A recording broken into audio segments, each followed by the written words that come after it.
മുഖ്യമന്ത്രി വി.ഡി. സതീശൻ ആണ് ഇപ്പോൾ അന്ത്യോപചാരം അർപ്പിച്ചത്. അതിനുശേഷം അദ്ദേഹം ബന്ധുക്കളെ ആശ്വസിപ്പിച്ചു. ഇപ്പോൾ സിനിമാ പ്രവർത്തകരെ, പ്രത്യേകിച്ച് സലീം കുമാറുമായി ഏറ്റവും അടുപ്പം പുലർത്തിയിരുന്നവരുമായാണ് ഇപ്പോൾ സംസാരിച്ചു കൊണ്ടിരിക്കുന്നത്. നടൻ ദിലീപ്, സംവിധായകൻ വിനയൻ ഉൾപ്പെടെയുള്ളവരുമായി സംസാരിക്കുന്നുണ്ട്. രഞ്ജി പണിക്കർ സമീപമുണ്ട്. അന്ത്യോപചാരം അർപ്പിച്ച ശേഷം വി.ഡി. സതീശൻ അവിടെ തുടരുകയാണോ, സംസ്കാര ചടങ്ങിൽ പങ്കെടുക്കുമോ എന്നതുകൂടി അറിയേണ്ടതുണ്ട്. എന്തായാലും ഔദ്യോഗിക ബഹുമതികളോടുകൂടി സംസ്കാര ചടങ്ങ് നടത്താൻ ആണ് സർക്കാർ ഇപ്പോൾ ഉത്തരവ് ഇറക്കിയിട്ടുള്ളത്. പ്രത്യേകിച്ച് ദേശീയ പുരസ്കാരം കൂടി നേടിയ മലയാളത്തിൻ്റെ അഭിമാനം കൂടിയാണ് സലീം കുമാർ. അങ്ങനെയുള്ള സലീം കുമാർ ആണ് വിട പറയുന്നത്. അതുകൊണ്ട് തന്നെ ഔദ്യോഗിക ബഹുമതികളോടെയുള്ള വിട പറയൽ ആണ് സംസ്ഥാനം നൽകുന്നത്. കലാകേരളം ഔദ്യോഗിക ബഹുമതികൾ നൽകിയാണ് സലീം കുമാറിനെ യാത്രയാക്കുന്നത്. അങ്ങനെ ചിരിയുടെ ആശ മലയാളികളെ വിട്ട് പിരിയുകയാണ്. സിനിമാ ലോകം സലീം കുമാറിന് യാത്രയയപ്പ് നൽകുകയാണ്. രാവിലെ 9:30 മുതൽ ഇപ്പോഴും ആ പ്രവാഹം തുടർന്നുകൊണ്ടേ ഇരിക്കുകയാണ്. വൻ ജനാവലിയാണ് പറവൂരിലെ ടൗൺ ഹാളിൽ അന്ത്യോപചാരം അർപ്പിക്കുന്നതിന് വേണ്ടി എത്തിക്കൊണ്ടേ ഇരിക്കുന്നത്. സിനിമാ മേഖലയിൽ നിന്ന് ഉള്ളവർ, രാഷ്ട്രീയ, സാംസ്കാരിക, സാമൂഹിക മേഖലകളിൽ നിന്ന് ഉള്ളവർ, സാധാരണക്കാരായ നിരവധി ആളുകൾ ഇപ്പോഴും മൃതദേഹത്തിൽ അന്തിമോപചാരം അർപ്പിച്ചുകൊണ്ടിരിക്കുന്നു. ശാരീരികമായ ബുദ്ധിമുട്ടുകളെ തുടർന്ന് ഇന്നലെയായിരുന്നു കൊച്ചിയിലെ സ്വകാര്യ ആശുപത്രിയിൽ സലീം കുമാറിനെ പ്രവേശിപ്പിച്ചത്. പിന്നീട് ആരോഗ്യനില വഷളായതിനെ തുടർന്ന് വെന്റിലേറ്ററിലേക്ക് മാറ്റുകയും രാത്രി 10:45 മരണം സ്ഥിരീകരിക്കുകയുമായിരുന്നു. ഇന്ന് രാവിലെ 9:30 പറവൂരിലെ ടൗൺ ഹാളിൽ പൊതുദർശനം ആരംഭിച്ചത്. ഉച്ചയ്ക്ക് 1 മണി വരെ എന്ന നിലയിലാണ് ഇപ്പോൾ സമയം ക്രമീകരിച്ചിട്ടുള്ളത്. പക്ഷേ അതിനു മുമ്പ് ഉച്ചയ്ക്ക് 1 മണിയോടുകൂടി തന്നെ മൃതദേഹം അവിടെ നിന്ന് സംസ്കാരത്തിനായി മാറ്റാൻ പറ്റുമോ എന്നതിൽ വ്യക്തതയില്ല. കാരണം ഇപ്പോഴും ആളുകൾ എത്തിക്കൊണ്ടിരിക്കുന്നുണ്ട്. പ്രതികൂലമായ കാലാവസ്ഥയിലും ആളുകളുടെ ഒരു തിരക്ക് കുറഞ്ഞിട്ടില്ല എന്നതാണ്. ആദാമിൻ്റെ മകൻ അബു എന്ന ചിത്രത്തിലൂടെ മലയാളത്തിലേക്ക് ദേശീയ പുരസ്കാരം ഒരിക്കൽ കൂടി എത്തിച്ച, നിരവധി സംസ്ഥാന പുരസ്കാരങ്ങൾ നേടിയ മലയാളികൾക്ക് ഇപ്പോഴും ഒരു പക്ഷേ ചിരിക്കുന്ന മുഖത്തോടുകൂടി മാത്രം സലീം കുമാറിനെ ഓർത്തെടുക്കാനാണ് മലയാളികൾ ആഗ്രഹിക്കുന്നത്. മറ്റു പല കഥാപാത്രങ്ങളിലും അദ്ദേഹം ഏറെ നൊമ്പരപ്പെടുത്തിയിട്ടുണ്ട് എങ്കിലും മലയാളികൾ സലീം കുമാറിനെ ഇഷ്ടപ്പെടുന്നത് അദ്ദേഹത്തിൻ്റെ സ്വതസിദ്ധമായ ശൈലിയിലൂടെയുള്ള ഹാസ്യ കഥാപാത്രങ്ങളിലൂടെ തന്നെയാണ്. അങ്ങനെ സംവിധായകൻ എന്ന നിലയിലും നിർമ്മാതാവ് എന്ന നിലയിലുമൊക്കെ പ്രവർത്തിച്ചിട്ടുണ്ട്. കറുത്ത ജൂതൻ എന്ന ചിത്രത്തിലൂടെ മികച്ച കഥാകൃത്തിനുള്ള സംസ്ഥാന പുരസ്കാരത്തിന് സലീം കുമാർ അർഹനായിട്ടുണ്ട്. 2013 മികച്ച നടനുള്ള സംസ്ഥാന ടെലിവിഷൻ അവാർഡ് സ്വന്തമാക്കിയിട്ടുണ്ട്.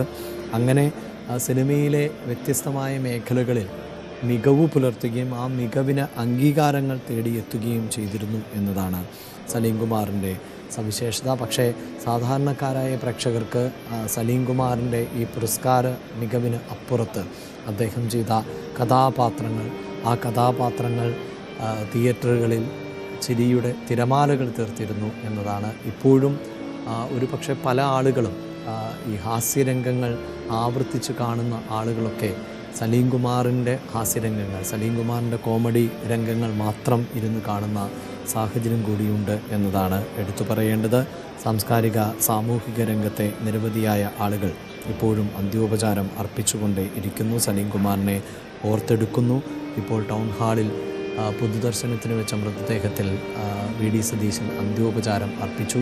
ഒരു പക്ഷേ അദ്ദേഹത്തിൻ്റെ അനുശോചന വാക്കുകൾ ഉണ്ടാകുമോ എന്നത് അറിയില്ല. ഇനി സംസ്കാര സമയത്ത് അദ്ദേഹം തിരികെ എത്തുമോ എന്നതിലും വ്യക്തതയില്ല. എന്തായാലും വി.ഡി. സതീശൻ ഇപ്പോൾ അദ്ദേഹം പ്രതികരിക്കുകയാണ്.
സലീം കുമാർ നമ്മളെല്ലാം വിട്ടുപോയി.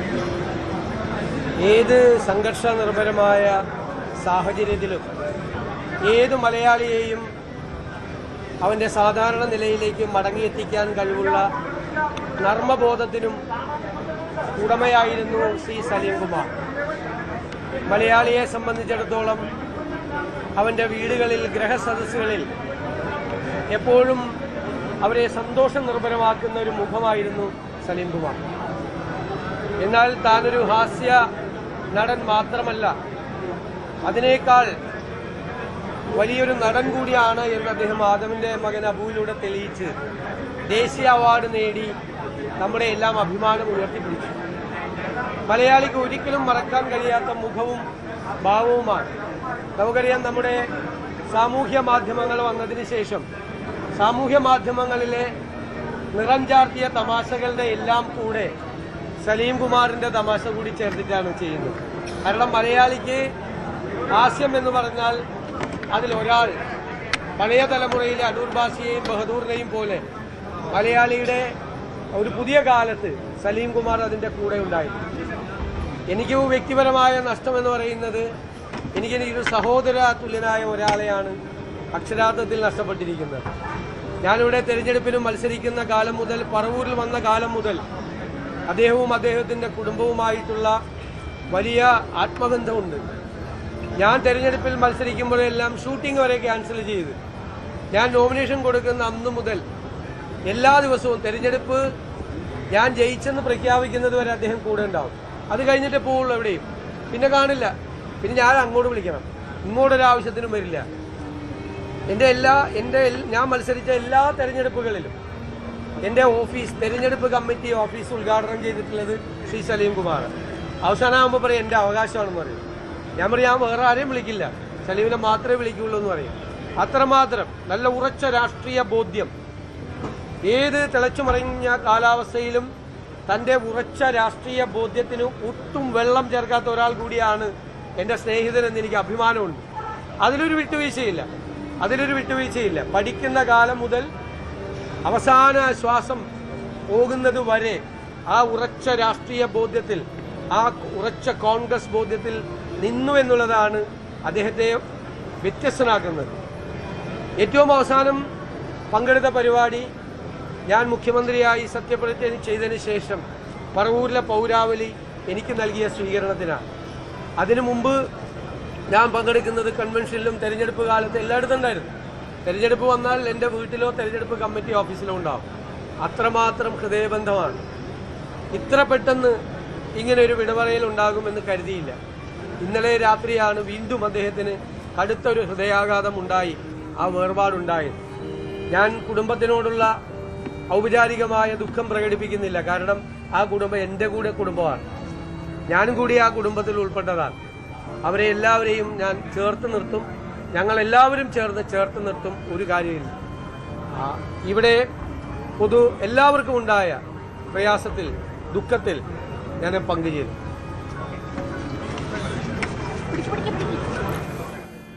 മുഖ്യമന്ത്രി വി ഡി സതീശൻ്റെ വാക്കുകൾ ആയിരുന്നു. ഉറച്ച കോൺഗ്രസ്സുകാരനായിരുന്നു മരണം വരെ. പഠനകാലം മുതൽ അതോടൊപ്പം തൻ്റെ തെരഞ്ഞെടുപ്പ് പ്രവർത്തനങ്ങളുടെ തുടക്കം എപ്പോഴും കുറിച്ചിരുന്നത് ഇദ്ദേഹമായിരുന്നു, സലീം കുമാർ ആയിരുന്നു എന്നത് ഓർത്തെടുക്കുന്നു. ഒരു കുടുംബാംഗം എന്ന നിലയിൽ അങ്ങനെ ഒരു കുടുംബത്തെ അനുശോചനം അറിയിക്കുന്നില്ല എന്ന് പറഞ്ഞുകൊണ്ടാണ് വി ഡി സതീശൻ അവസാനിപ്പിച്ചത്.